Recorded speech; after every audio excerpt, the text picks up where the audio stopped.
Good evening, students. In front of us is a cubic equation that is going to have as many as 3 roots. What are they? Sir, alpha, beta and gamma. Here is my question. Can you calculate this? Yes, sir, we can. A little bit of calculation, but we can manage. What about power cube? What about power 4? Sir, ये थोड़ा ज़्यादा हो रहा है. थांबा. अरे, power 5. Sir, रुक जाओ. Sir, I mean, this is getting weird. I mean, you are continuously keeping on increasing the powers of the roots. How are we going to solve such expressions? How can their values be calculated? Well, it can definitely take place using this idea by Mr. Newton that is called Newton's identities, and this is what will be the agenda of today's lecture. So good evening everyone, this is Manas Patnaik, your friend and tutor, and in today's lecture we will learn this entire thing through this problem based on a cubic equation where you and I together are going to find the sum of the cubes of the roots of the equation. Okay, so this happens to be a cubic equation, 3 roots, alpha, beta, gamma. What we really need to work out is this expression, alpha cube plus beta cube plus gamma cube. Okay, let me tell you one more thing. As we go along in this chapter, we'll learn a technique that is called the Cardan's technique to find the roots of a cubic equation. Okay, but we are still far from that. So right now, whatever skills we have acquired, we are going to apply.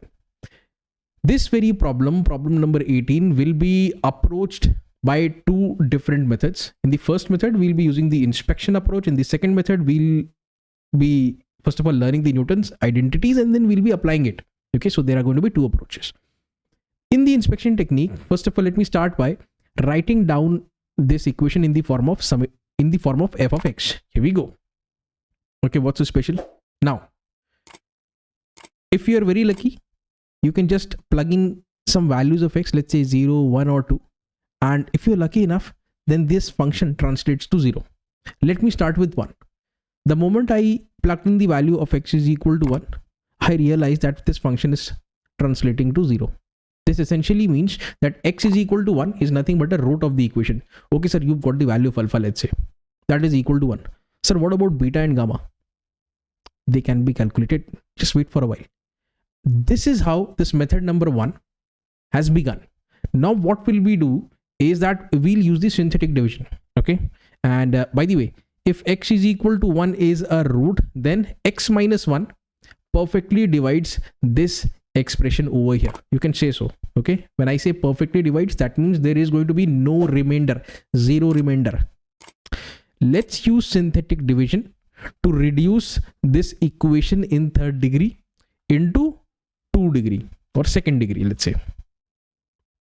For synthetic division, students, what you need is the coefficient of x cube is 1, coefficient of x square is minus 6, for x it is plus 11, and here it is minus 6. So write down all the coefficients in that specific order. Okay, decreasing powers of x, and this is what you need to divide it by. Copy paste. Done. 1 into 1, sir, 1. Minus 6 plus 1, sir, minus 5. 1 into minus 5, minus 5. 11 minus 5, so 6. 1 into 6, 6. Minus 6 plus 6, 0. As you can see, 0 remainder. This, as I told you, is an equation in degree 3. And this is going to be an equation in degree 2. And this 1 becomes 1x square minus 5x plus 6 is equal to 0. And hence, this is what we have. This entire expression that you see is exactly the same. It's just that one of the roots has been worked out. The remaining 2 will be worked out eventually, don't worry. So quadratic equation is easily or is relatively easy to solve than a cubic or a biquadratic.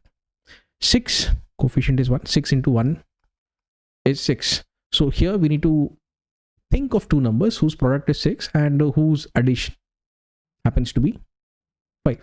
So 2 and 3 are those numbers. So better to split it up into minus 2x and minus 3x. Take x as common, x minus 2. Take minus 3 as common, again x minus 2. Just do it. Okay, and here they are, x minus 1, x minus 2 and x minus 3. So the roots are 1, 2 and 3. What are you supposed to calculate, sir? We have to find the sum of the cubes. That means 1 cube plus 2 cube plus 3 cube. 3 cube is 27, 2 cube is 8, 27 plus 8 is 35, and 1 cube is 1 plus 1 is going to be 36. So that's the answer. Okay, I mean, some teachers are going to appreciate this approach, some may not appreciate the approach. Okay, so for those teachers who do not appreciate this approach, we are going to go ahead and learn this technique of Newton's identities, which I find to be very, very effective and very less time consuming. Okay, especially when you're dealing with higher power of roots. Okay, how can we begin, sir? Take a look. I've assumed, we zoom in. Let's say you want to find alpha cube, beta cube, gamma cube. Okay, addition. So I have made an expression from my own imagination that let's say Pn is equal to alpha raised to n, beta raised to n plus gamma raised to n. If I am being asked to find alpha square plus beta square plus gamma square, that essentially means I'll find P2. If I have to find alpha power 4 plus beta power 4 plus gamma power 4, that essentially means I need to calculate P4. Do you get this point? I'm sure you get it. How to begin, sir? If you watch carefully, we have this expression. Sum of the roots is equal to this much. I've taken it as S1. Remember. Then sum of the product of the roots, combination of 2. I've assumed this as S2. And then finally the product of the roots, I've taken it as S3. Please, these are the new notations, so get familiar with them. Okay, sir. Now what's so special? If I say I want to calculate P1, that means I am plugging in the value of n as 1. So P1 is going to be equal to alpha plus beta plus gamma. And you can also see alpha plus beta plus gamma has also been written as S1. So you can say P1 is equal to S1. This is going to be your first identity. Fair enough? Okay. Now things are going to change. Sir, you have worked out P1. That means this is nothing but alpha power 1, beta power 1 plus gamma power 1. Okay, this is going to take some time. So you have to be patient with me and make sure that you watch this video right till the end and you'll get a congratulations and a big thumbs up from me if you do that. P2 is going to be equal to, sir, alpha square plus beta square plus gamma square. Fair enough? And in the same fashion, we can increase the powers. How do you get to this result? Sir, one option is, what we can do is, we can square this. We can square this. Alpha plus beta plus gamma, we can square this. Take a look. Alpha plus beta plus gamma and its square. It will be equal to alpha square plus beta square plus gamma square plus 2 times of alpha beta plus beta gamma and gamma alpha. You know this. Sir, alpha beta plus gamma. There is a square over here. So basically what I can do is alpha plus beta plus gamma into alpha plus beta plus gamma. And I know very well alpha plus beta plus gamma is equal to S1. It is also equal to P1. So I'll write S1 for this multiplied by P1 for this. Can I do this? Is it fair? Yes, it is fair. Let me write it down. S1 P1. Okay, this entire expression that you see, alpha plus beta plus gamma and the square included, will be equal to S1 into P1. Secondly, sir, this is what you call P2 according to the new terminology. And sir, this is nothing but here. This is S2. Write it down. Okay. What do you need? Sir, we just need the value of P2. So P2 is going to be equal to S1 P1. This is going to shift to the LHS. S1 P1 minus S2. And here is the final result. Okay. Sir, this was easy. P2 can be calculated. What about P3? When I say P3, this is what you need to work out. Alpha cube plus beta cube plus gamma cube. Sir, this looks a bit tricky. It is not that tricky. If you take a look, this is the equation that you have.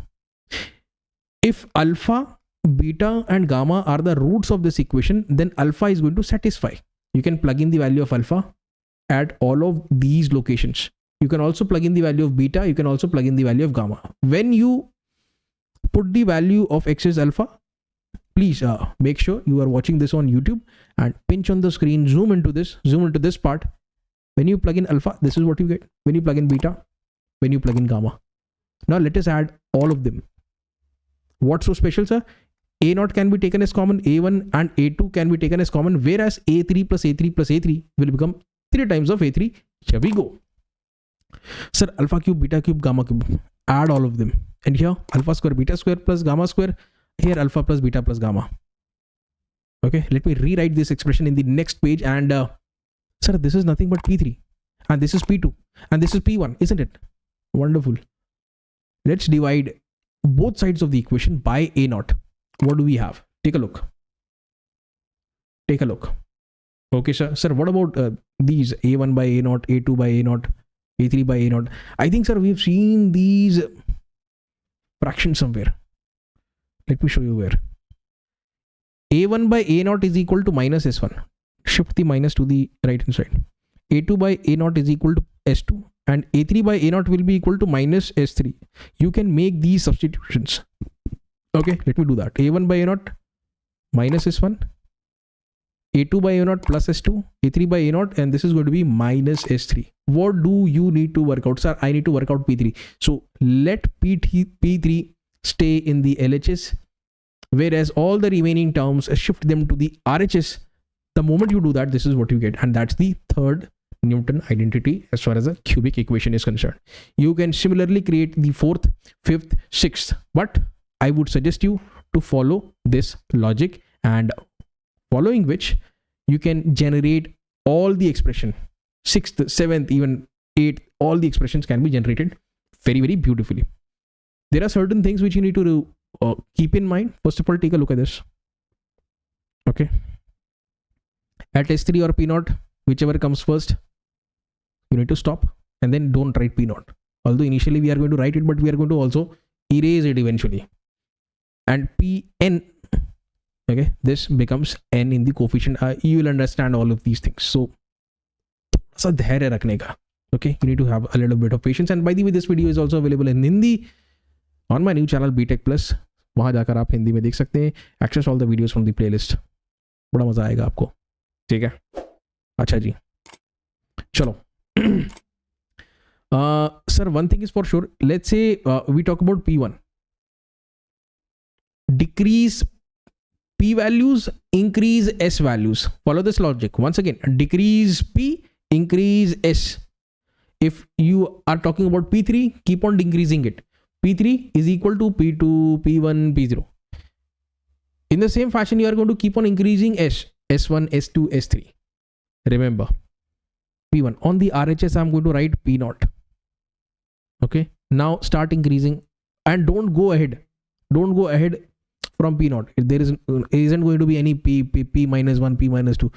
Even the, P0 also has no relevance. Start with S1. Okay, sir. Wherever you see P0, this n becomes n, big N. Okay. This one will become 1 over here. You will understand these things. You are going to get familiar. Don't worry. I know we are just starting, and there might be some confusions creeping up inside your head, but eventually everything will be crystal clear. Now let's go for P2. I want all of you to zoom into your screen, pinch your screen. From P2, sir, decreasing, P1 decreasing further, it becomes P0. Although we are not going to write P0. Remember, so this is going to be our first expression. P1 is equal to S1. Fair enough. Increase S. So we start with S1. Here we have to end with S2. Again, the logic is S3 or P0. Whichever comes first, you need to thamba. Stop. Second term, put a negative sign. Wherever you encounter a second term, fourth term, sixth term, put a negative sign. Okay, sir. Let me make that negative sign a bit smaller. What else? Wherever you see this P0, okay, if this is 2, here also you are going to have a 2. And now you can erase this P0. P0 is for our help. Once we get its help, we are going to eliminate it. Then let's start with P3. And by the way, you can match these expressions from over here. I've written them down. Better take a screenshot. These are things are going to be very helpful for you. P3.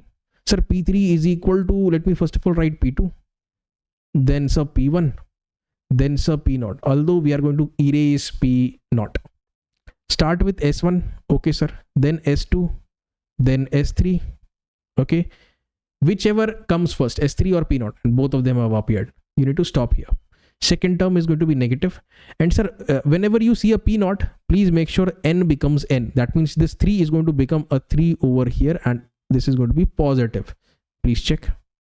S1p2 minus S2p1 plus 3s3. In the same fashion, sir, we can work out p4. Please take a careful look. Okay, we only have 3 relationships between alpha, beta and gamma, and therefore S1, S2 and S3. We don't have an S4 over here, so it makes no sense at all. Decreasing p's, p3, p2, p1, and so p naught as well. Let us write it, but we are going to erase it eventually. Erase this p naught also, by the way. Sir, we can start with S1. Then there is going to be an S2. Then there is going to be an S3. Sir, but we cannot go ahead with S3. If you can't go beyond S3, there is no point in writing this P naught, in fact. Okay, so this is absolutely out of the picture. And now in the second term, there is going to be negative sign. This is going to be obviously positive. And now you can match the results. S1P3 minus S2P2 plus S3P1, S3P1. You can see these things. This is how you can generate consecutively all the identities. Okay, P5, P6, P7, you can generate them, no problem. This, by the way, is a cubic equation. You can also deal with a biquadratic equation. It is just that here you had S1, S2, S3. Here you are going to have one more additional S4 also. Okay, you can see here we've got S4 in biquadratic. Here there is no S4 term, but in biquadratic there is going to be an S4 term. I hope, this logic is going to help you understand the beauty about Newton's identities. समझ गया सभी को? Okay, now we can go ahead with the problem. All right. So we need to find the sum of the cubes. That means P3, right? Let me write down this equation, and what we can do basically is alpha plus beta plus gamma, and by the way, minus plus minus. When you go for sum of the roots, alpha plus beta plus gamma is equal to minus of minus 6 over 1. So S1 is equal to plus 6. Similarly, alpha beta plus gamma alpha is equal to plus of plus 11 divided by coefficient of x cube, that is 1. This is what you call S2. Okay, and finally, product of the roots alpha beta gamma is equal to minus of minus 6, right? And S3 is equal to positive 6. So these are wonderful results which will help us frame our Newton's identities and calculate their corresponding values one by one. Let's start. Here we go. S1 is equal to P1, sir. You don't need this P naught, by the way. Why have I written it? So if that is so, S1 we know very well is 6. So it is equal to 6. Secondly, for P2, I'm using all of those identities which I generated a short while back over here. Sir, S1 is 6. You can see this. Sir, P1, we've obtained it right now. And S2, we can see it is 11. Plug in the values. What you get is 14. Easy, isn't it? P3. This is for P3. And now S1 is 6. P2 is 14. S2, sir, is 11. Here it is. And P1 is 6. We've generated P1. And sir, S3 is 6. So you can plug in all of these values and what you get is 36. Done. So damn simple. So you can save a lot of time. Even you can solve MCQs using this technique of Newton's identities. I'm sure this problem has enhanced your knowledge of solving an equation, okay, and what kind of relationships these roots have with each other. So if you find this content helpful, do like and share the video, subscribe to the channel, and if you want to stay updated, do click on the bell icon and set all notifications all to receive all my future updates. This is Manas Patnaik signing off. Take care and have a nice day. Thank you.